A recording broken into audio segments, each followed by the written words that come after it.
Abra a palavra de Deus no livro de Atos dos Apóstolos, no capítulo 12.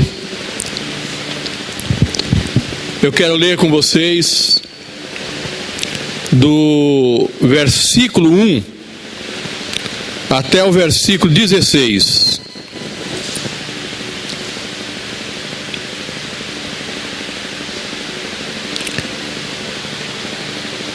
Até o 17, na verdade. 12 de Atos dos Apóstolos, do versículo 1 ao 17.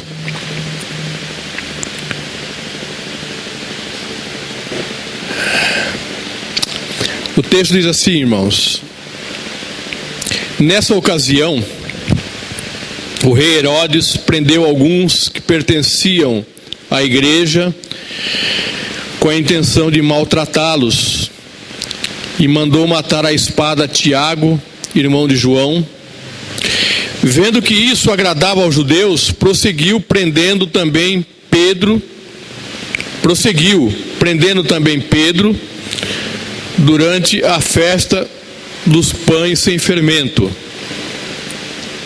Tendo-o prendido, lançou-o no cárcere, entregando-o para ser guardado por 4 escoltas de 4 soldados cada uma. Herodes pretendia submetê-lo a julgamento público depois da Páscoa. Pedro, então, ficou detido na prisão, mas a igreja orava intensamente a Deus por ele. Repita isso. Mas a igreja orava intensamente a Deus por ele. Na noite anterior ao dia em que Herodes iria submetê-lo a julgamento, Pedro estava dormindo entre 2 soldados, preso com 2 algemas, e sentinelas montavam guarda à entrada do cárcere. De repente apareceu um anjo do Senhor e uma luz brilhou na cela. Ele tocou no lado de Pedro e o acordou. Depressa, levante-se, disse ele. Então as algemas caíram dos punhos de Pedro. O anjo lhe disse: vista-se e calce as sandálias. E Pedro assim fez. Disse-lhe ainda o anjo: ponha a capa e siga-me. E saindo, Pedro o seguiu, não sabendo que era real o que se fazia por meio do anjo. Tudo lhe parecia uma visão. Passaram a primeira e a segunda guarda e chegaram ao portão de ferro que dava para a cidade. Este abriu-se por si mesmo para eles e passaram. Tendo saído, caminharam ao longo de uma rua e de repente o anjo o deixou. Então Pedro caiu em si e disse: agora sei, sem nenhuma dúvida, que o Senhor enviou o seu anjo e me libertou das mãos de Herodes e de tudo que o povo judeu esperava. Percebendo isso, ele se dirigiu à casa de Maria, mãe de João, também chamado Marcos, onde muita gente se havia reunido e estava orando. Pedro bateu à porta do alpendre e uma serva chamada Rode veio atender. Ao conhecer a voz de Pedro, tomada de alegria, ela correu de volta sem abrir a porta e exclamou: Pedro está à porta. Eles, porém, lhe disseram: você está fora de si. Insistindo ela em afirmar que era Pedro, disseram-lhe: deve ser o anjo dele. Mas Pedro continuou batendo, e quando abriram a porta e o viram, ficaram perplexos. Mas ele, fazendo-lhe sinal para que se calassem, descreveu como o Senhor o havia tirado da prisão e disse: conte isso a Tiago e aos irmãos. Então saiu e foi para outro lugar. Amém? Pai querido, em nome de Jesus, Senhor, aí está a tua palavra, Senhor, que foi lida. Pedimos agora, Senhor, ó Deus, a tua permissão, a tua unção, Senhor. Contamos, Senhor, com a direção do teu Espírito, Pai. Ó Deus, para ministrar à igreja aquilo que o Senhor deseja falar conosco nesta manhã, Pai. Fala, Senhor, conosco, Pai. Ó Deus, que essa palavra, Senhor, venha produzir o efeito que o Senhor deseja, Pai, em nossos corações, Pai. Abençoa, Senhor, ó Deus, a tua igreja. Abençoa, Senhor, a cada irmão, a cada irmã, Senhor, nesse momento, Pai. Em nome de Jesus, a cada família, Pai. Momentos difíceis. Momentos, Senhor, de incertezas. Momentos, Senhor, de dificuldades, Senhor. Ó Deus, que estamos aí e não negamos, Pai. Mas proclamamos, Pai, em nome de Jesus, que o Senhor tem controle de todas as coisas, Pai. Nada foge, Senhor, às tuas mãos. Nada foge, Senhor, ao teu comando, Pai. Nada foge, Senhor, à tua soberania, Senhor. Muitas vezes, Senhor, e ouvimos esse tipo de questionamento, Pai. Mas nós que o conhecemos, Pai, nós que o recebemos, Pai, nós sabemos, reconhecemos e proclamamos isso, Senhor, em nome de Jesus. Ó Deus, que a despeito, Pai, de toda dificuldade, a despeito de todas as lutas, Senhor, sabemos que o Senhor vive, sabemos que o Senhor não está alheio ao que está acontecendo. O Senhor não foi surpreendido com nada disso e tudo, Senhor, está em suas mãos, Pai. Nós sabemos, Pai, que haverá um dia, Senhor, haverá um tempo, Pai, ó Deus, em que todo mal o Senhor destruirá, Pai, em nome de Jesus. Mas, Senhor, agora, Pai, enquanto ainda estamos em momentos como esse, ó Deus, isso é que nos conforta, isso é que nos descansa, Pai. Ó Deus, que o Senhor tem em suas mãos o controle de todas as coisas, tem o controle das nossas vidas, Pai. Ó Deus, é o Senhor que nos dá o descanso, é o Senhor que nos traz paz, mesmo em momentos de guerra, Pai. Em nome de Jesus, Pai. Ó Senhor, esteja, Senhor, conduzindo, Senhor, todas as coisas nas nossas vidas, conduzindo todas as coisas na igreja, na nossa nação, com as autoridades, no mundo, Pai, em nome de Jesus, para louvor da tua glória. Amém e amém, Pai. Glória a Deus.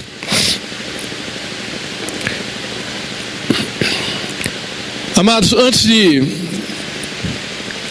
entrar na mensagem, de fato, eu queria descrever para os irmãos aqui o contexto, o cenário em que esse fato que lemos aqui acontece. É sabido, do conhecimento de toda a igreja, ali o episódio do Pentecoste, do derramar do Espírito Santo ali sobre os apóstolos. O que acontece depois, as pregações de Pedro ali diante daqueles homens, a instituição ou início ali da igreja que nós chamamos da igreja primitiva, a forma como esses irmãos viviam. A palavra de Deus ali afirma que a igreja vivia de uma forma tal que caía na graça do povo. O povo via o procedimento da igreja e louvavam ao Senhor por esse comportamento, mas as coisas aos poucos foi mudando ali na região de Jerusalém. Em Atos capítulo 3, ali do 3 ao 21, a gente vê ali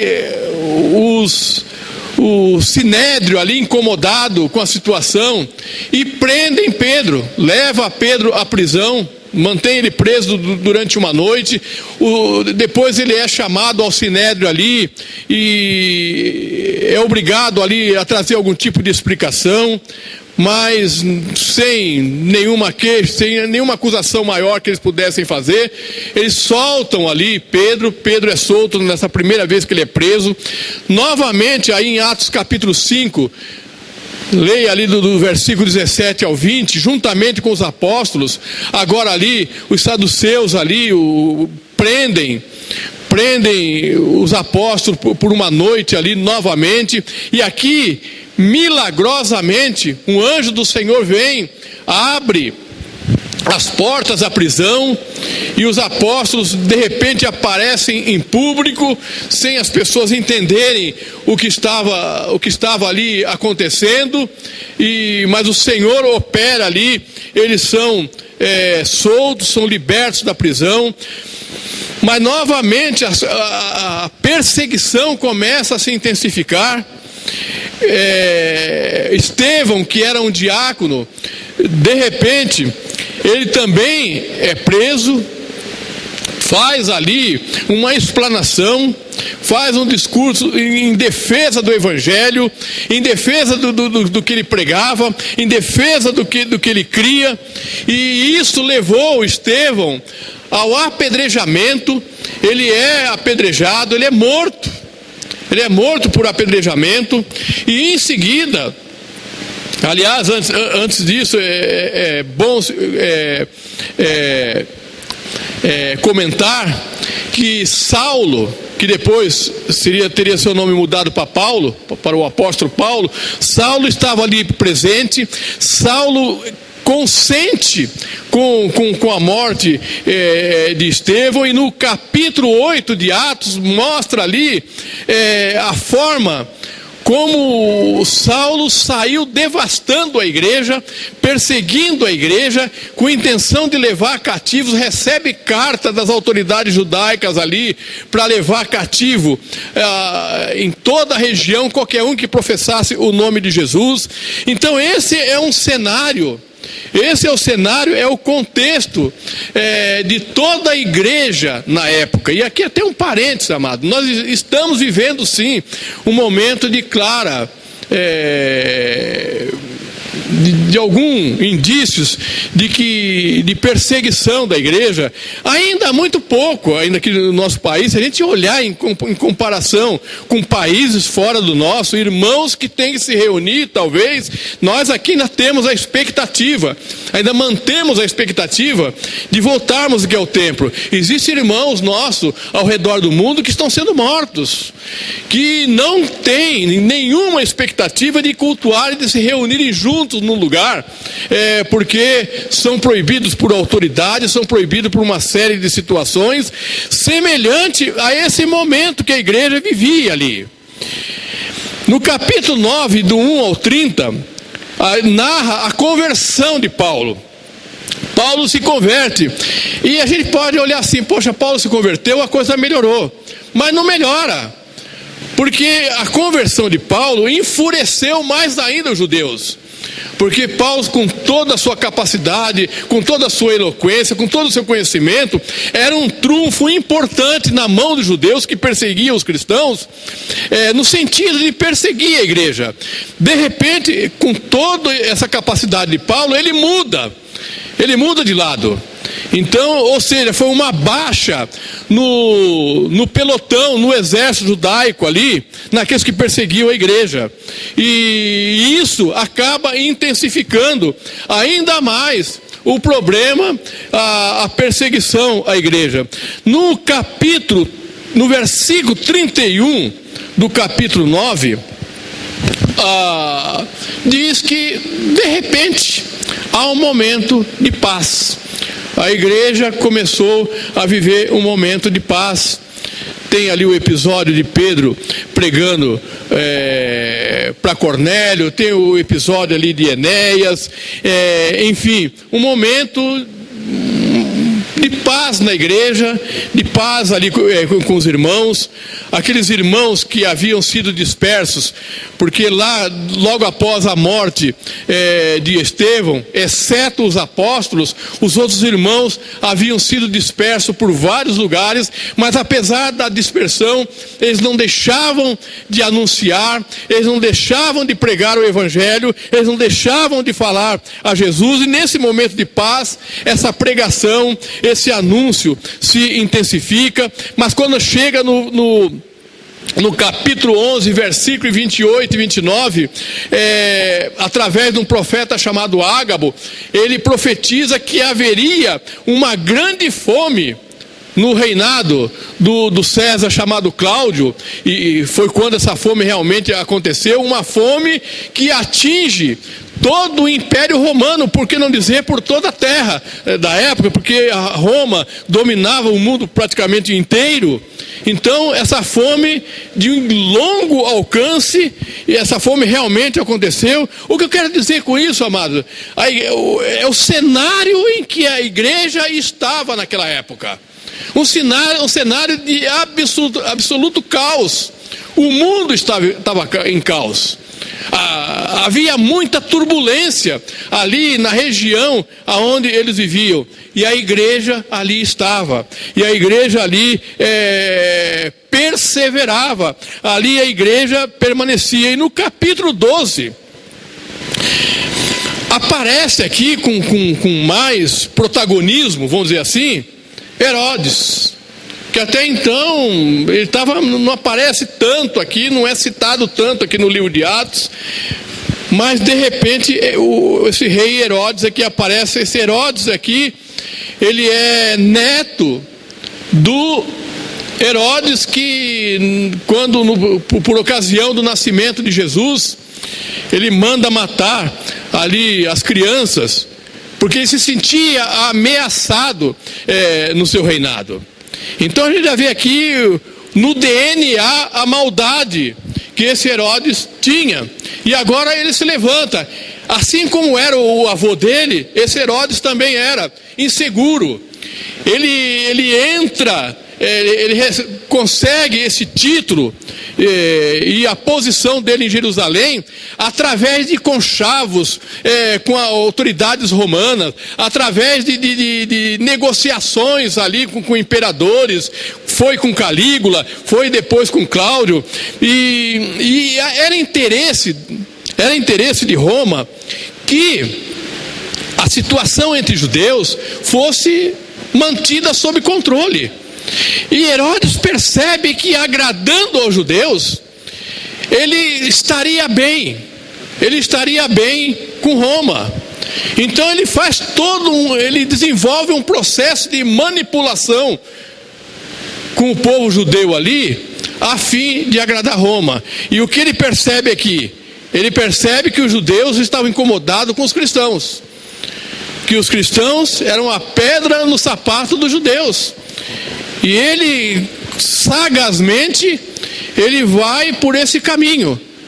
Para agradar os judeus, eu vou perseguir os cristãos. E no primeiro versículo aqui, ele diz que ele prendeu alguns. Ele prende alguns cristãos. Na NVI diz que alguns que pertenciam à igreja. E a intenção dele é matar. E em seguida ele começa a materializar, a cumprir essa intenção dele. O texto aqui fala que ele manda matar Tiago à espada. Esse Tiago é Tiago apóstolo. Lembram lá Pedro, Tiago e João no barquinho? É aquele Tiago, é um dos três que andaram muito próximo a Jesus. Então ele manda matar Tiago. E o texto diz, no versículo 3, vendo que isso agradava aos judeus, prosseguiu. Ele prosseguiu na intenção dele, Herodes. Prosseguiu, prendendo também Pedro durante a festa dos pães sem fermento. Obviamente aqui, Pedro talvez se destacasse um pouco mais em relação a Tiago, porque muitas vezes nós falamos aqui do episódio do livramento de Pedro, e muitas vezes Tiago aqui passa batido. Tiago que certamente tinha um papel importante na igreja ali. E ele começa a escolher exatamente isso, a liderança. Ele pega primeiramente Tiago, aí depois ele pega Pedro. Duas coisas aqui. Era dias que antecedia a Páscoa. E Herodes tinha a preocupação de não criar nenhum tipo de levante e tumulto nos dias da Páscoa. Então ele prende Pedro e obviamente ele tinha a intenção de matá-lo também. Certamente Pedro ali era a liderança mais ouvida, a liderança mais visível, a liderança mais destacada, vamos dizer assim. E Herodes certamente estava guardando Pedro ali como se fosse um troféu.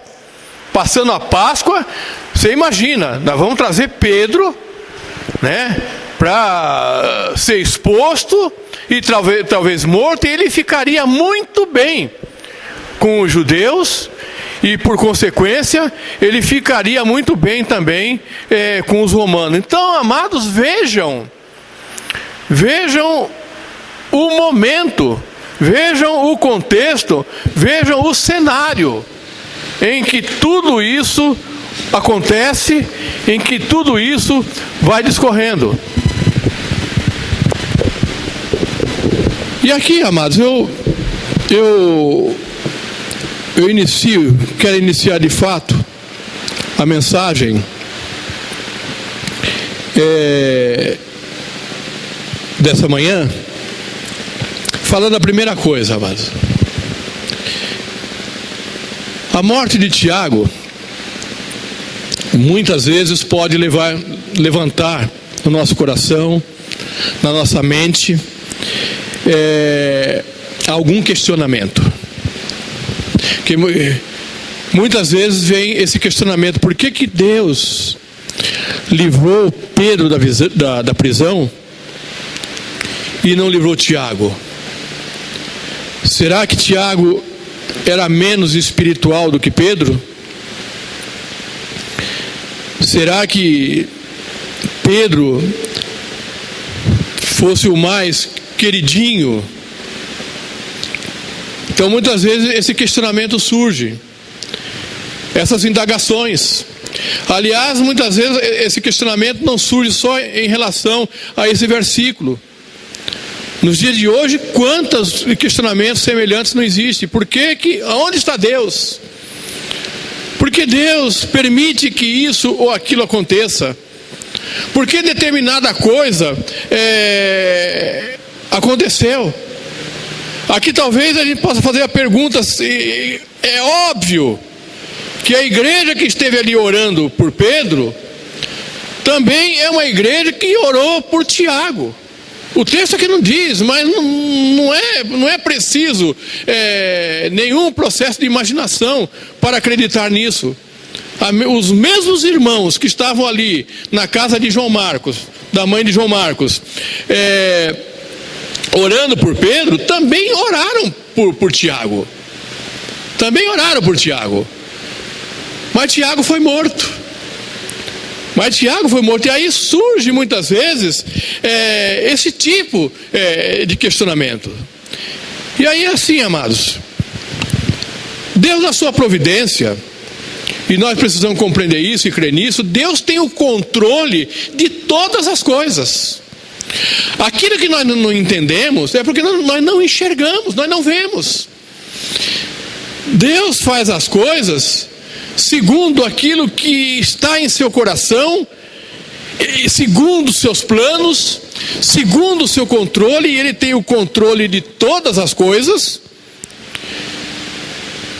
E muitas coisas, e a maioria das coisas, não são a nós reveladas. Nós não entendemos muitas coisas relacionadas ao Senhor. Amados, nós temos uma série enorme de perguntas, todos nós temos, que nós não temos respostas. Nós não encontramos respostas, nem na palavra de Deus. Muitas coisas o Senhor não revelou. Em algum momento eu creio que se não aqui, mas no céu talvez a gente venha entender o porquê de muitas coisas. Mas nós temos muitas vezes essa tendência de querer entender, de querer saber o porquê disso, o porquê daquilo. Hoje, repito, a gente vive em dias de questionamentos. Mas olha o que Deus, o que está dito em Deuteronômio, no capítulo 29 e no versículo 29. As coisas encobertas pertencem ao Senhor nosso Deus. Repito, as coisas encobertas, ela pertence ao Senhor nosso Deus. Então aquilo que está encoberto, aquilo que Deus não revelou, não cabe a nós a fazer qualquer tipo de conjecturas, qualquer tipo de avaliação e principalmente qualquer tipo de questionamentos. Eu repito, amados, que é o primeiro tópico dessa mensagem. Deus tem o controle de todas as coisas. Deus, se no plano de Deus estivesse, Herodes não teria poder suficiente para prender Tiago, muito menos para matá-lo. Não teria poder para manter Pedro na prisão. Se assim aconteceu, se assim ocorreu, porque na providência de Deus, Deus tinha algum plano sob o seu controle, e que em algum momento a resposta disso viria ou virá. Segunda coisa, amados, que eu queria compartilhar com os irmãos. Haverá momentos nas nossas vidas, em toda e em qualquer situação, de que o único recurso que a gente terá será a oração. Há momentos, amados, que a situação se torna tão grave, as dificuldades se avolumam à nossa frente. Você já tentou todas as coisas, você já esgotou todos os recursos, já buscamos todas as alternativas, e de repente a gente olha assim à nossa volta, a gente olha ao nosso lado, olha para trás, olha para frente e se sente como um barco à deriva, sem direção, sem rumo, sem saber o que fazer, sem saber que atitude tomar. E nesse momento, amados, é momento de a gente saber que nesse momento o único recurso que nós temos é dobrar o nosso joelho e levantar a nossa voz e clamar ao Senhor, pedir a Ele a providência, pedir a Ele a mudança do quadro, pedir a Ele a interferência naquele momento difícil em que nós estamos vivendo, ou que estamos passando. O texto aqui diz que Pedro foi preso, foi guardado ali, foi guardado por uma escolta de 4 soldados, 4 escoltas, 4 turnos. 4 turnos de 4 soldados guardando Pedro. Herodes certamente lembrou que os judeus haviam prendido Pedro e os apóstolos. Lembrou ou soube? E de repente encontraram Pedro e os apóstolos soltos diante do povo, sem saberem se os soldados teriam uma explicação de como eles haviam sido soltos. Então, por precaução, ele coloca aqui 16 soldados na guarda de Pedro. 16 soldados para guardar um homem algemado nas 2 mãos. Então, por precaução, é melhor se precaver. É melhor exagerar aqui no cuidado, Herodes certamente pensou. E eu fico imaginando a igreja, amado. Eu fico pensando esses irmãos como não estavam diante de todo aquele quadro que eles estavam vivendo, diante de todo o caos instaurado na região, Agora eles estão escondidos numa casa por causa da perseguição. Certamente tinham ouvido a notícia de que Tiago havia sido morto e que alguns irmãos haviam sido presos e que Pedro, a liderança, vamos dizer assim, maior ali, estava preso também. Como era o ambiente nessa casa? Como era o sentimento desses irmãos?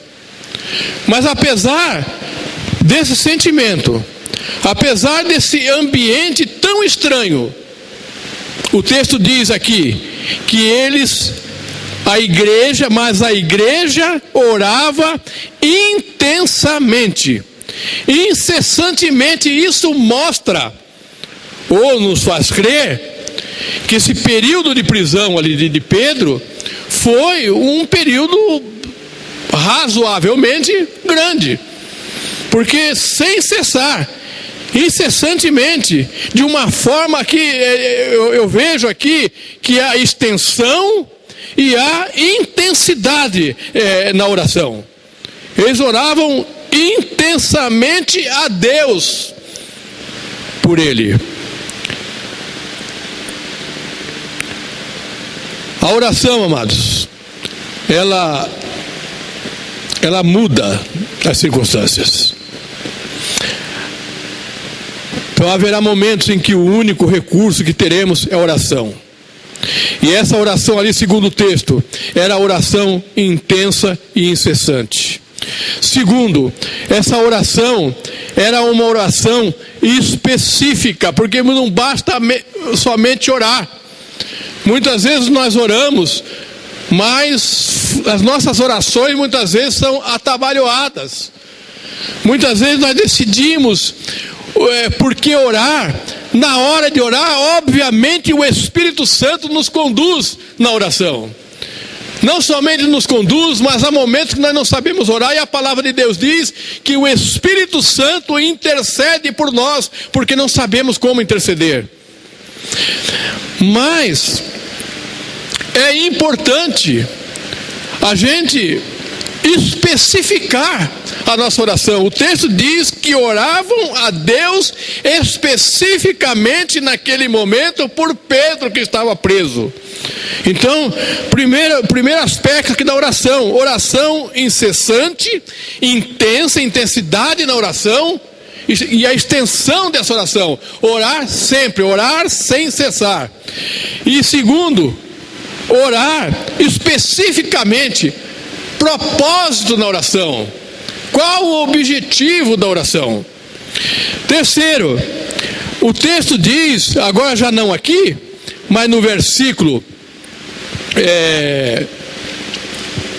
deixa eu ver qual versículo.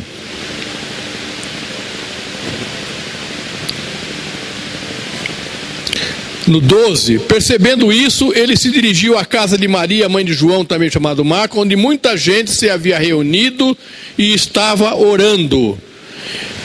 Então aqui diz que a igreja, ela estava reunida. Isso demonstra unidade. Lembre que falamos que havia uma oração específica e havia um propósito específico. E essa igreja, ela estava reunida, orando por esse propósito específico, fazendo orações com um objetivo específico. Ou seja, isso demonstra unidade. Então, oração incessante, oração intensa, oração específica e oração em unidade. A igreja unida em torno de um propósito, em torno de um objetivo. Não um orando por uma coisa, outro orando por outra coisa. Não, a igreja, ela precisa realmente estar unida. Amados, nós estamos vivendo hoje o momento em que a igreja precisa estar em oração intensa, incessante, específica e em unidade. Claro que nós temos várias razões, vários motivos de oração, que sempre tínhamos e eles continuam. Mas nós vivemos um momento agudo, que a igreja, que a cidade, que o estado, que o país, que o mundo está vivendo. E nós precisamos clamar ao Senhor pela sua intervenção, clamar ao Senhor pelo seu socorro, pelo socorro do Senhor, pela ajuda do alto, nesse momento de aflição, de dificuldade que nós estamos passando. A oração muda as circunstâncias. A oração muda o quadro de dificuldades. A oração, ela traz descanso. Porque se nós oramos com fé, nós cremos que em algum momento essa resposta virá. A oração nos faz descansar. A oração nos traz paz. A oração muda as circunstâncias. A oração não mudou o coração de Herodes. Herodes continuou duro nas suas convicções e nas suas intenções, mas a oração mudou as circunstâncias em relação a Pedro. Mudou. Pedro, que estava ali sentenciado à morte, a oração não fez com que Herodes soltasse Pedro, desistisse do seu intento, mas a oração sobrenaturalmente agiu e libertou Pedro. Não mudou o comportamento dos soldados. Não foram os soldados que soltaram, que abriram as algemas de Pedro. Mas a palavra de Deus diz que um anjo do Senhor chegou e soltou, acordou Pedro. Aqui um detalhe: Pedro descansando. É interessante ver as reações das prisões, são várias. Mas, por exemplo, Paulo e Silas na prisão cantavam. E Pedro dorme. As reações desses homens no momento de estarem presos. Silas cantavam. E no meio do louvor, a liberdade veio. Aqui diz o texto que Pedro dormia. O texto mostra aqui que naquele momento era praticamente o dia que antecedia a morte de Pedro, o sacrifício de Pedro. Mas ele dorme. Talvez estivesse sim cansado por muitos dias preso, mas eu quero crer que no coração de Pedro havia o descanso, a certeza, a convicção que daquele que abriu a cela, o portão da prisão anterior, ainda estava vivo e poderia livrá-lo ali da mão de Herodes também. Por isso ele dormia, ao ponto de ser necessário o anjo acordá-lo.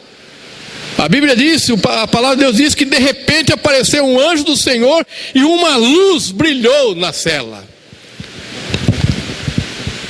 Eu quero declarar em nome de Jesus. Eu sei que tem muita gente nesse momento passando por prisões, vivendo em prisões emocionais, prisões na alma, prisões espirituais, prisões em relacionamentos, prisões de várias espécies, prisões muitas vezes escuras. E eu quero profetizar aí na sua casa, em nome de Jesus, que o Senhor está enviando aí na sua casa o anjo do Senhor. E uma luz vai brilhar. E a luz que brilhou há quase 2000 anos atrás, lá em Jerusalém, ela vai brilhar aí no seu lar. Ela vai brilhar aí na sua casa. E vai te libertar das algemas. E vai te libertar da prisão que eventualmente você se encontra, que você está nesse momento, em nome de Jesus. Receba essa palavra, queridos. Receba essa palavra, receba essa profecia sobre a sua vida nessa manhã, em nome de Jesus. Mas eu queria destacar uma outra coisa aqui. O anjo aparece, a igreja está orando, Os guardas estão ali de uma forma ameaçadora, guardando ali Pedro. Mas a palavra de Deus diz que o anjo aparece, acorda Pedro e tocou no lado de Pedro e o acordou. E deu ordem a Pedro: depressa, levante-se, disse ele. E então as algemas caíram dos punhos de Pedro. E o anjo lhe disse: vista-se e calce as sandálias. E Pedro assim fez. Eu quero destacar aqui, amados, a questão da obediência. Quando nós oramos ao Senhor, nós nos conectamos com o Senhor. E a oração faz com que o Senhor nos dê direções. A oração, quando nós clamamos ao Senhor, muitas vezes o Senhor faz as coisas sobrenaturalmente. Por exemplo, as algemas de forma sobrenatural caíram das mãos de Pedro. Mas existem algumas coisas que nós temos que fazer, que o Senhor espera que nós façamos. As algemas caíram, mas uma ordem foi dada: levante-se. E Pedro levantou. Vista-se e calce as sandálias. E Pedro assim fez. E o anjo continua: ponha a capa e siga-me. E o 9 diz: e saindo Pedro o seguiu, obedeceu. Que muitas vezes, amado, nós oramos, nós clamamos ao Senhor, pedimos uma direção, e Ele dá a direção, e o Espírito Santo nos mostra o que temos que fazer, a atitude a ser tomada. E muitas vezes a atitude até parece estranha, mas ela vem do Senhor, e nós relutamos em obedecer. Nós continuamos querendo fazer as coisas da nossa forma, fazer as coisas do nosso jeito. Então, amados, a oração eficaz, a oração que traz realmente a resposta, que se concretiza a resposta, ela está associada a uma atitude de obediência. Nós oramos, nós clamamos ao Senhor e obedecemos, e tomamos a decisão de obedecer, como foi dito aqui na ministração que passou. Obedecer é uma decisão. Decida obedecer. E aqui o texto 10 diz que eles passaram a primeira, passaram a segunda guarda e chegaram ao portão de ferro que dava para a cidade. Esse se abriu por si mesmo. Há uma versão que diz que abriu automaticamente. O portão automático já foi inventado lá. Quando Pedro chega com o anjo diante do portão, certamente eram portões, aliás, diz aqui o texto, chegaram ao portão de ferro, eram fortalezas. Automaticamente o portão se abriu. E tendo saído, caminharam ao longo de uma rua, e de repente o anjo deixou. E quando o anjo deixou, porque até então Pedro ainda estava achando que aquilo era um sonho. Lembrem que ele estava dormindo. Pedro ainda estava achando que era um sonho. E de repente, de fato, ele acorda. Então no 11 diz: então Pedro caiu e disse: agora sei, sem nenhuma dúvida, que o Senhor enviou o seu anjo e me libertou das mãos de Herodes e de tudo que o povo judeu esperava. Então, amados, a oração muda as circunstâncias. A oração age, faz com que Deus haja sobrenaturalmente na nossa vida. Mas a oração também, ela precisa estar associada a uma decisão de obediência. Porque quando nós clamamos ao Senhor, quando nós oramos ao Senhor, quando nós conversamos com o Senhor, não é um monólogo, é um diálogo. Nós oramos, nós clamamos, o Senhor responde, e na sua resposta Ele nos dá direções.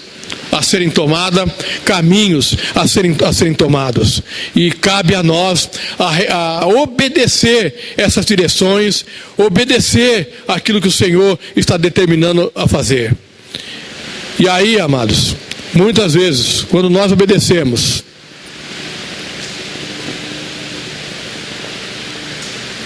a resposta que nos vem sempre é uma resposta que nos surpreende. Sempre é resposta que supera as nossas expectativas. Pedro chega lá na casa, a casa estava trancada. Lembrem que era momento de perseguição, esses irmãos certamente estavam ali escondidos e reunidos numa casa, num ambiente particular, a casa de Maria, mãe de João Marcos. Eles estavam orando. Pedro vem, bate na porta, e vem a serva e não abre, obviamente. Poderia ser um soldado, poderia ser uma autoridade judaica. Bate na porta, pergunta quem é. Pedro se identifica, e o versículo 14 diz que ao reconhecer a voz de Pedro, tomada de alegria, ela correu de volta, sem abrir a porta. A alegria era tanta que ela não abre a porta. Ela vai anunciar aos outros que Pedro está à porta. E no 15, eles porém lhe disseram: você está fora de si. Insistindo ela em afirmar que era Pedro, disseram-lhe: deve ser o anjo dele. Mas Pedro, no 16, continuou batendo, e quando abriu a porta e o viram, ficaram perplexos. Aqui, amados, às vezes, muitas vezes nos leva a pensar: esse pessoal estava orando, mas não tinham fé. Era uma oração desprovida de fé. Porque a palavra de Deus diz aqui que sem fé é impossível agradar a Deus, que qualquer um que se aproxima de Deus precisa crer que Ele nos ouve e que Ele é galardoador daquele que creem nele. Mas, amados, eu me coloco no lugar desses irmãos. Nós mostramos aqui o quadro todo. Tiago está na mão, aliás, Tiago havia sido morto por Herodes, e Pedro está na mão desse Herodes, ameaçador. Aliás, não somente ameaçador, prometeu matá-los. Havia um objetivo: agradar os judeus, seus interesses políticos. Então o estado desses irmãos era um estado terrível. O importante é que clamavam.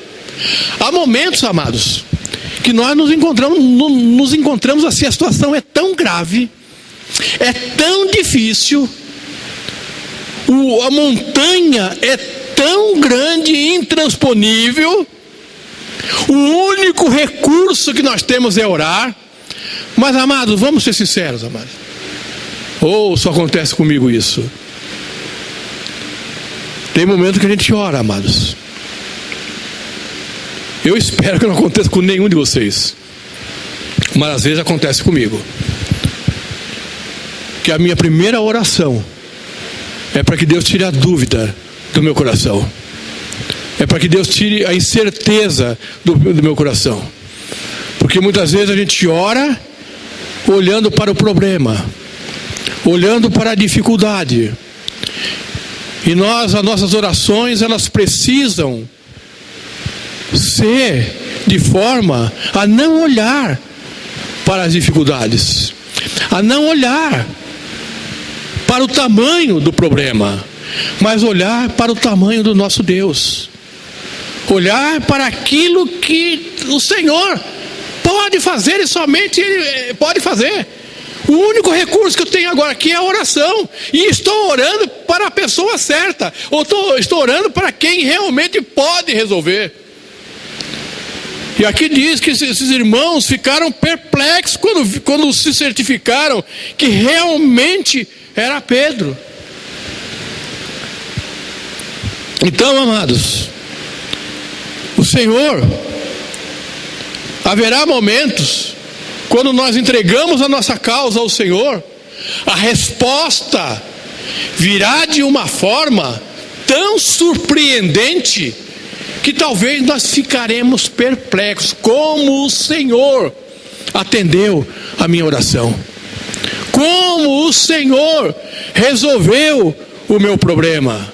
Como o Senhor tirou aquela barreira, solucionou aquela dificuldade que eu tinha? E em nome de Jesus, amados, que isso esteja acontecendo na tua casa, que isso venha acontecer, que você seja surpreendido nessa semana. Você que tem orado, você que tem buscado, você que tem esperado com fé, e você não tem obtido resposta. Às vezes parece que há um silêncio, mas em nome de Jesus, o Senhor vai te surpreender em algum momento, de uma maneira tão poderosa, tão grandiosa, que você, assim a exemplo desses irmãos, vai até desconfiar de que realmente a resposta tenha vindo. Mas na hora que você se certificar de que a resposta realmente veio, você ficará assim como esses irmãos, perplexo, admirado com a resposta de Deus, com a mudança das coisas de Deus na sua vida, em nome de Jesus. E já partindo para a conclusão,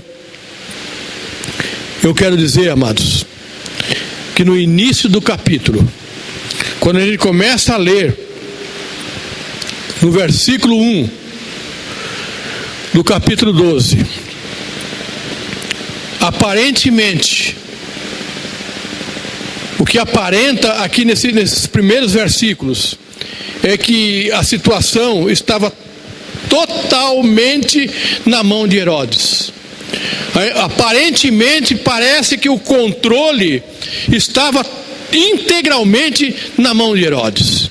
Um rei sanguinário, maligno, amparado pela maior autoridade na terra, César, o imperador de Roma.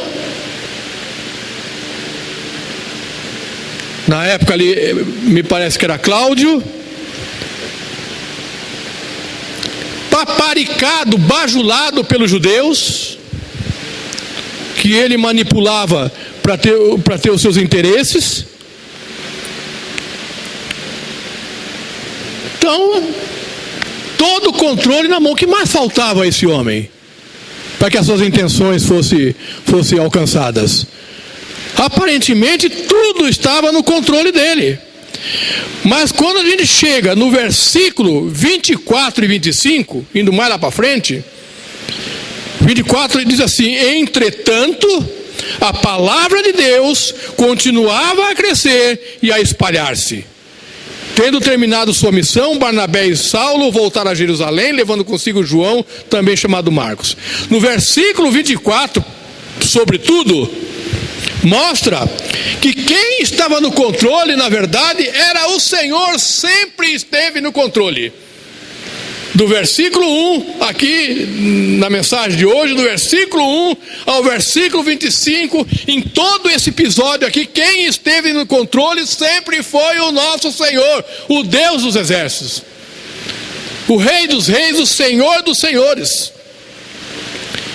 Ele estava lá quando Herodes tirou a vida de Tiago. Ele estava lá com Pedro quando ele estava algemado. O mesmo Senhor que estava lá na prisão com Paulo e Silas. Amados, o Senhor estava lá. Ele estava no controle e Ele está no controle hoje também. Ele está no controle da tua vida. Ele está no controle da igreja. Ele está no controle da nação. Ele tem o controle desse mundo. A terra está nas suas mãos. Ele tem o controle de absolutamente tudo. Ele é Senhor. É o Deus Todo-Poderoso. É o Deus a quem nós servimos. Igreja do Deus vivo. A chama que acendeu ali na ocasião do Pentecostes, essa chama não se apagou. A chama do Pentecostes ali nunca se apagará. A igreja segue, a igreja caminha, a igreja avança triunfante, porque o Senhor está conosco. Ele é o Senhor da igreja. A igreja nunca será paralisada por nenhum tipo de dificuldade. Ela não está paralisada. Nós estamos aqui cultuando ao Senhor. Nós estamos servindo ao Senhor. Então, amados, muitas vezes nós não entendemos, muitas vezes nós não compreendemos, muitas vezes nós até questionamos, mas saibamos de uma coisa: Deus, o Senhor, está atento e tem o controle de todas as coisas. Isaías 55, versículo 9 diz assim: porque assim como os céus são mais altos do que a terra, assim são os meus caminhos mais altos do que os vossos caminhos, e os meus pensamentos mais altos do que os vossos pensamentos. Esse é o nosso Senhor. Por isso muitas vezes nós não entendemos, porque os caminhos e os pensamentos do Senhor são muito mais elevados do que os nossos.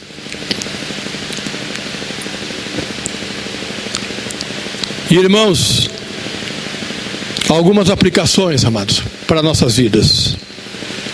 Aplicações pertinentes ao momento em que nós estamos passando, que o mundo passa, que a igreja está passando.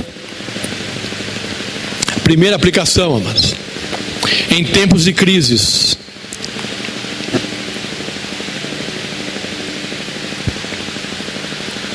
em tempos de crises, de dificuldades, de lutas, não se deixe abalar.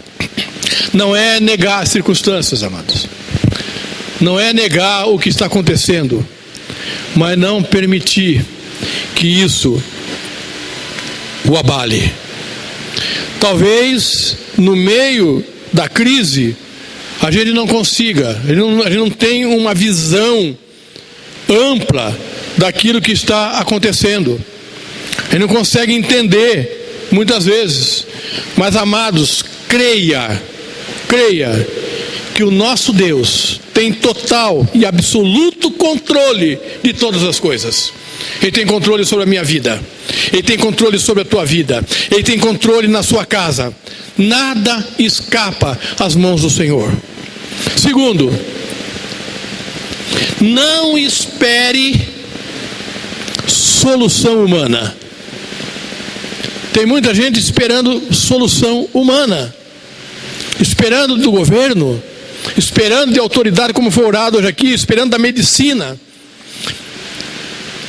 Alguma solução poderá vir,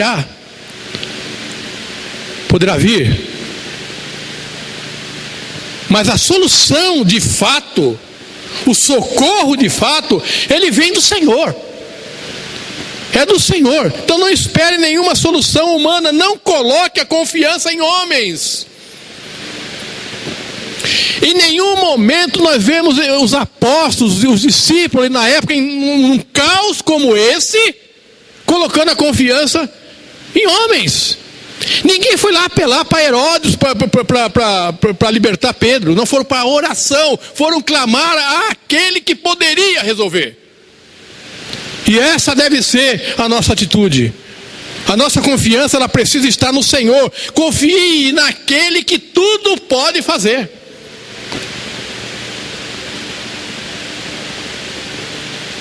Glória a Deus. O Marcelo cantou, nós cantamos hoje aqui. Você cantou aí na sua casa. Elevo os meus olhos para os montes. De onde vem o socorro? O meu socorro vem do Senhor que fez os céus e a terra. Não deixará vacilar o teu pé. Aquele que te guarda não dormitará. Eis que não dormitará, nem dormirá aquele que guarda a Israel. O Senhor é quem te guarda. O Senhor é a tua sombra, a tua mão direita.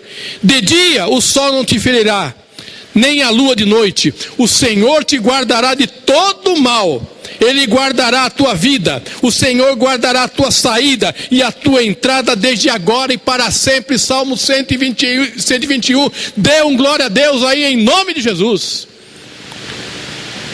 Glória a Deus, louvado seja o Senhor, é Ele que nos guarda. Pedro estava dormindo, mas Deus estava acordado. Ele não dorme, e nem dormirá, o texto diz aqui. E terceiro, creia que o Deus que nos socorre, atente para isso, amados. Creia que o Deus que nos socorre também é a nossa justiça. Ele é o nosso socorro e Ele é a nossa justiça. O versículo 18 diz assim: de manhã não foi pequeno alvoroço entre os soldados quanto ao que tinha acontecido a Pedro. Fazendo uma busca completa e não encontrando, Herodes fez uma investigação entre os guardas e ordenou que fossem executados. Depois Herodes foi para a Galiléia, para a Judeia e para Cesareia, e permaneceu ali durante algum tempo. Ele estava cheio de ira contra o povo de Tiro e Sidom. Contudo, eles haviam se reunido e procuravam ter uma audiência com ele. Tendo conseguido o apoio de Blasto, homem de confiança do rei, pediram paz, porque dependiam das terras do rei para obter alimento. Veja que só interesses, só a busca de interesses pessoais próprios. No dia marcado, Herodes, vestindo seus trajes reais, sentou-se em seu trono e fez um discurso ao povo. Eles começaram a gritar: é a voz de Deus e não de homem. Visto que Herodes não glorificou a Deus, ou seja, não transferiu para Deus essa honra, essa glória, imediatamente um anjo do Senhor o feriu, e ele morreu comido por vermes. Não é claro no texto se foi o mesmo anjo que soltou Pedro, mas lá foi um anjo do Senhor e aqui foi um anjo do Senhor. Deus está no controle. Deus tem o controle de tudo e de todos, e toda a glória é a Ele, tem que ser dada a Ele. Ele não divide a glória dele com ninguém. Ele mesmo julga o mundo com justiça, governa os povos com retidão. Salmo 9:8. Creia no poder da oração. Creia no poder de Deus. Creia que o Senhor está no controle de tudo. Repito, aparentemente no começo parecia Herodes no comando, mas nós encerramos essa palavra de hoje, que o Senhor, que Deus estava no comando lá no Getsêmani. O Senhor estava no comando aqui em Jerusalém. Ele está no comando da nação e do mundo diante de tudo que acontece. Ele está no comando da igreja. Ele está no comando na tua casa. Ele tem o controle total e absoluto na tua vida. Em nome de Jesus, recebam essa palavra. Que o Senhor aplique ainda melhor, de forma poderosa, na vida de cada um, em nome de Jesus.